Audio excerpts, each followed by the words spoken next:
सुरुवात करा. आज हुतात्मा स्मारक नाशिक या ठिकाणी सकल मातंग समाजाची मीटिंग झाली आणि या मीटिंगमध्ये अनेक विषय चर्चिले गेले.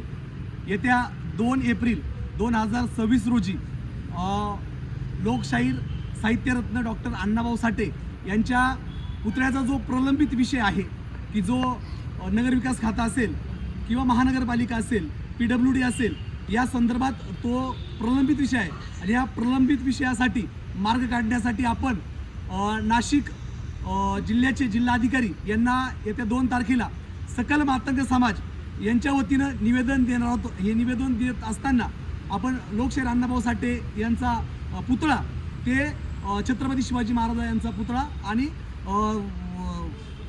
जिल्ह्याचे जिल्हाधिकारी कार्यालय इथपर्यंत आपण हा मोर्चाच्या स्वरूपात आपण जाणार आहोत.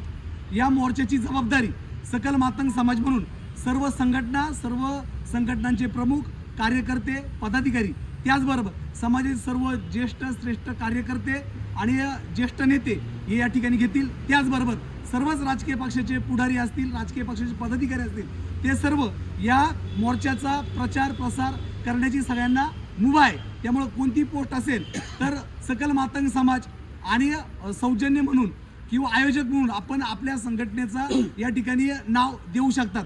आर्थिक बाबीच्या काही गोष्टी या ठिकाणी चर्चेला गेल्या, त्याचेही अधिकार आपण काही पदाधिकाऱ्यांना देण्यात आलेले आहे. आणि उद्या याची जी बैठक आहे तर नियोजनाची बैठक आपण ग्रुपवरती या ठिकाणी पुढं नियोजन असेल, कोणत्या नियोजनामध्ये असेल तर सर्वांनी मोठ्या संख्येनं या मोर्चासाठी सहभागी व्हायचं आहे.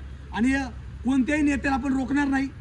जोही नेता राजकीय पक्षाचा असेल, समाजाचा असेल, तो या मोर्चासाठी हजर राहू शकतो आणि त्या ठिकाणी सगळ्यांना या ठिकाणी तो सांगू शकतो की या मोर्चामध्ये आपण मोठ्या संख्येनं या ठिकाणी यायचं आहे. तर बाकीच्या ज्या काही सूचना असतील ते या मीटिंगचे अध्यक्ष म्हणून आमचे नेते बाळासाहेब शिरसाट यानंतर त्या सूचना देतील. धन्यवाद. आज